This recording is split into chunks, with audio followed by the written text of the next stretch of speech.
Hello and welcome, I'm Joshua Barnes and you're watching NewsX World as we continue our coverage ahead of a pivotal G7 summit. Leaders of the world's most powerful democracies are meeting today in the Canadian Rockies for a high-stakes G7 summit as global tensions reach a boiling point. Hosted by Canadian Prime Minister Mark Carney in the mountain resort of Kananaskis, the talks come amid deepening rifts with the United States over trade, the Middle East and the war in Ukraine. Israel's deadly strikes on Iran just hours ago and hours before the summit have added fresh urgency to the agenda. German Chancellor Friedrich Merz confirmed that Iran-Israel conflict and nuclear risks will be a key focus for leaders. Prime Minister Carney says he hopes to focus on economic security, supply chains and global stability, but the presence of President Trump has raised concerns about potential flashpoints. Many recall his sharp exit from the last G7 summit in Canada back in 2018, with discussions set to run through Tuesday. Leaders from countries including Ukraine, India and South Korea will join parts of the summit, which could shape the direction of global diplomacy in the months ahead. Well, these talks, of course, come amid heightened tensions. Joining us to discuss this pivotal meeting is Megha Sharma, our senior executive editor at NewsX World, who is joining us from the ground in Alberta, near to where this meeting will take place. Megha, thank you ever so much for being here. Can we first look at the people that will be arriving in the coming hours and the countries that will be attending? This is a meeting of the Group of Seven, unlike others, because there are several invitees.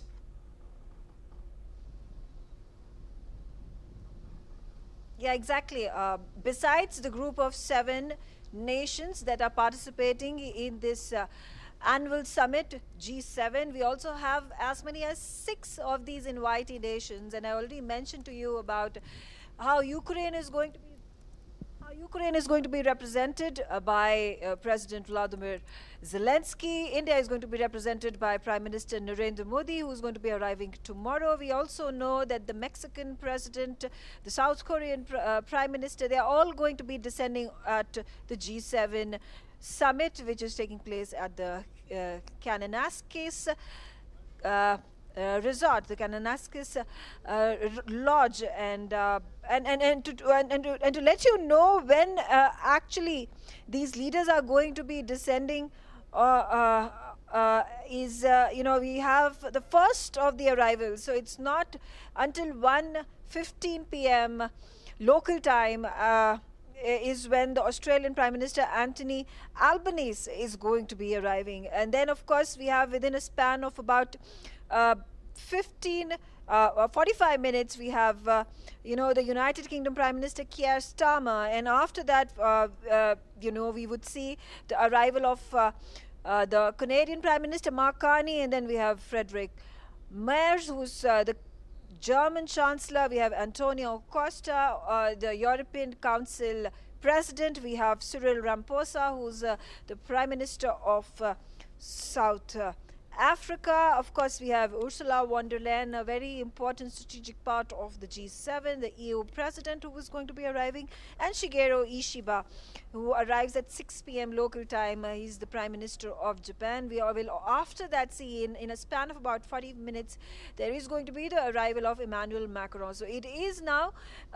expected that US President Donald Trump would be arriving after Emmanuel Macron lands over here in Kananaskis. So that's the schedule for now. Today the entire day is going to be devoted on the leaders arriving at the Kananaskis Lodge. Tomorrow is when those big meetings are going to take place. There are going to be a number of bilaterals. One that is definitive is the bilateral between the Canadian Prime Minister and US President Donald Trump. We also are expecting a bilateral to take place between Ukraine and United States of America. So yeah, we'll get to know more about this as the day progresses, Josh. Megha, 2 leaders who we know have already met. We showed those live images as they came through. Keir Starmer, the Prime Minister of the United Kingdom, and of course Mark Carney, the Prime Minister of Canada. What do we expect may have been discussed between these two nations that are allied?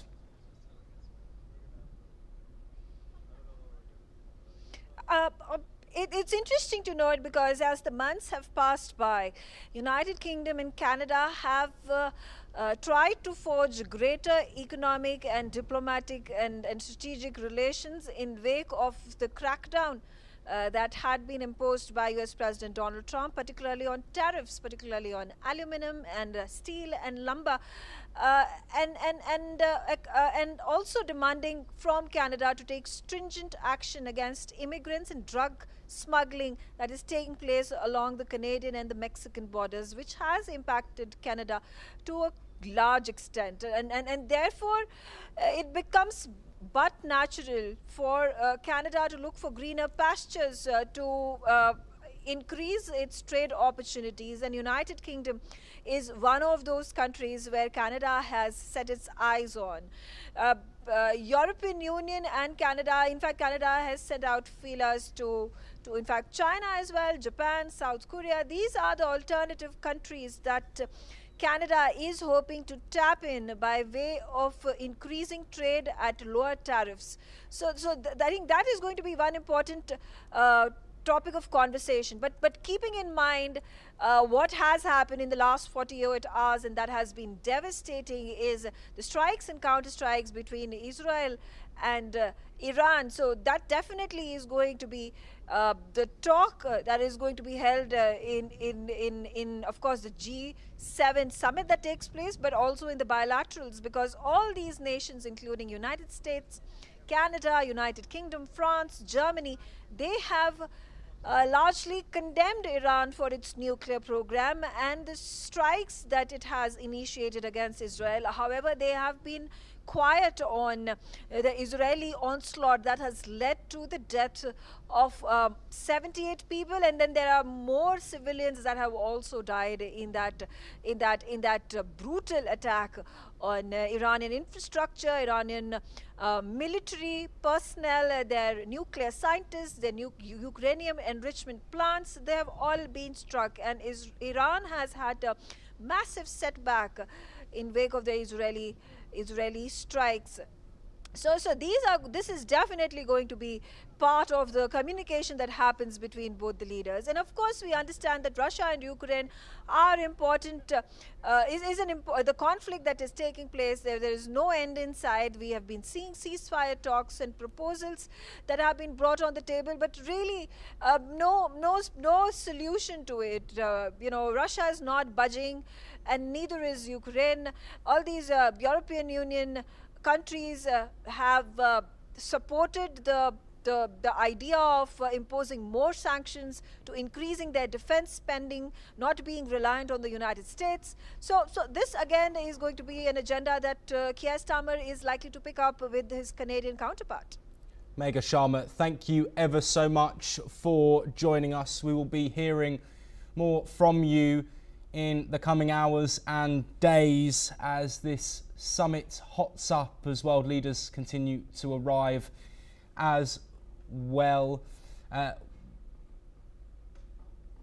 We will now move to a guest that we have, Marion, a French journalist who is joining us, French journalist and Director of International Affairs at the Parliamentary Journal, who is joining from Paris. Thank you ever so much for being here. Someone who we haven't spoken a lot about on this special broadcast is French President Emmanuel Macron. Of course, he is a key figure in the coalition of the willing, in the European effort for support for Ukraine. Also, a key voice in talking about a sanctions package from the United States that has been put forward. Marion, thank you for being here, Marion Duris. What can you tell us about Emmanuel Macron's role on the geopolitical stage?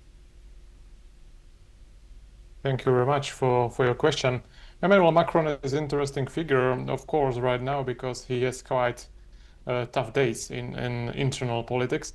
But what about G7 summit? I think there will be more pressure in case of tariff talks, in case of EU or between EU and US.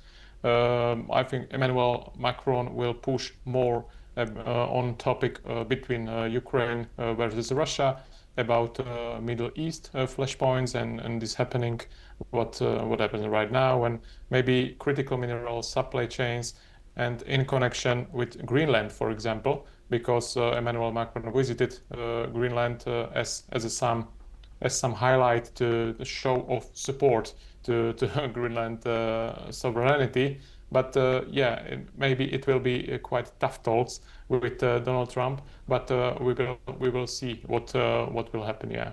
Yes, Marian, I do apologise. We had an administrative issue on our end. You are, of course, joining us as a European affairs expert in Brussels. Let's look at the European Union and the role that it will play in these discussions. Of course, Ursula von der Leyen is there. Several leaders from top nations within the European Union, not just Emmanuel Macron, but also Friedrich Merz as well. Trade is a huge talking point. A US-EU deal is potentially close, but conversations have been had, and rhetoric hasn't always been easy between the two groups. With Ursula von der Leyen, Friedrich Merz and Emmanuel Macron there, what conversations can be had? What bilateral, trilateral or quadrilateral conversations could be had with the US about getting a deal over the line? Yeah, I think this trade tariff negotiations will be in the first place. It's the most important topic right now. Maybe it will be about coordinated sanctions because EU just proposed its 18th sanctions package targeting Russian energy, banking and defense sectors ahead of this summit.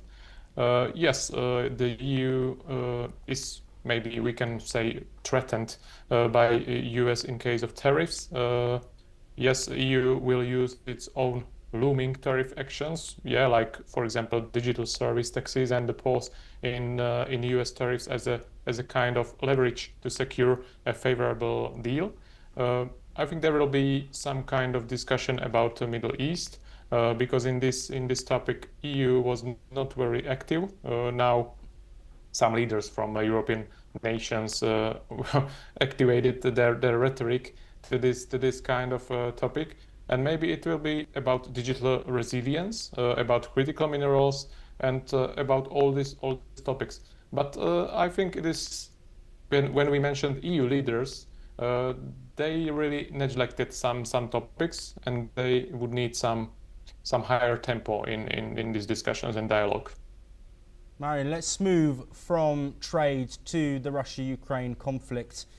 Of course, a key point, but maybe not one that will have the spotlight quite like the Iran-Israel war and tensions that we've seen. Volodymyr Zelensky is going to be present for at least part of this G7 summit. What does his attendance signify in terms of a Western response to the ongoing Russia-Ukraine war? I think this summit will be kind of a surprise for him because he got much of attention before in many formats, in many summits. But this summit will be really different. And I think Mr. Zelensky will feel himself like a forgotten person because these new topics which are happening right now around the world are so hot and so actual and so urgent in some sense that Ukraine can be really forgotten, and Mr. Zelensky as well. So I don't know what role he will play in this summit. Maybe really some formal, maybe some diplomatic, but really not some important role.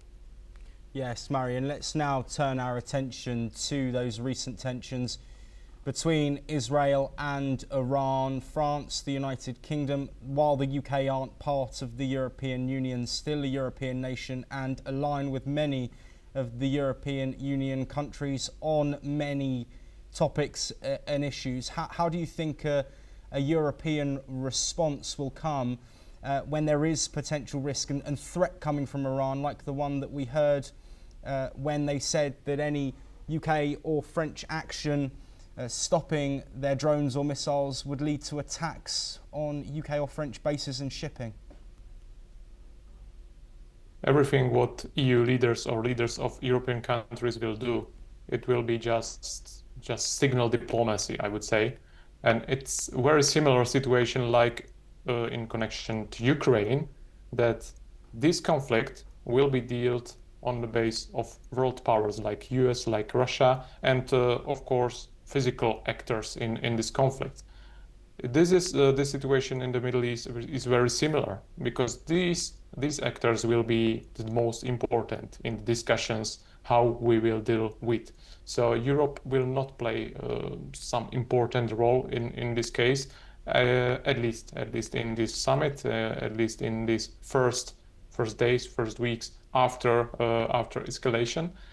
So I would not see or Ms. Lyon or Ms. Callas, Mr. Macron or Merz as some significant actors in this sense. Maybe there will be some pompous rhetoric, some rhetoric, big words, and as I said, signal diplomacy. But something really important, I would not expect from this side. Okay, Marian, I do have some breaking news to bring on what has been our top story now for several days. Israeli Prime Minister Benjamin Netanyahu has revealed that he informed US President Donald Trump in advance of Israel's latest military strikes on Iran. Speaking to Fox News, an interview which we have already brought you updates on, Netanyahu described the level of cooperation between Israel and the current US administration as unprecedented. He said Israel is sharing every piece of intelligence with Washington, underscoring the depth of coordination between the two allies. Netanyahu also claimed that regime change in Iran could emerge as a consequence of Israel's military campaign. He stressed that de-escalation or ceasefire is not the priority, but rather stopping Iran, which he described as a mortal threat to Israel, the Gulf states, the US, and to Europe. Well, as we bring you that breaking news, I do want to thank Marian Juris for joining us. Make sure you're staying tuned to NewsX World for all of the latest from this G7 summit and the ripple effects from tensions in the Middle East and across the world. I'm Megha Sharma and I'm in these gorgeous locales of Cananasis.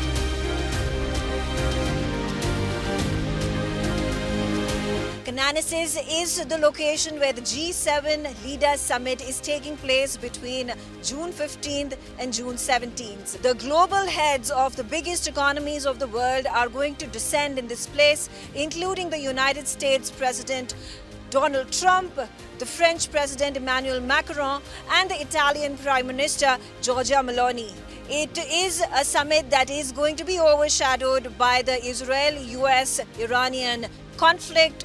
It is going to be overshadowed by the Ukraine-Russian tensions. It is going to be overshadowed by the Gaza-Israel conflict taking place in the Middle East. So stay tuned on NewsX World with me as I bring you the latest updates from the G7 Leaders Summit.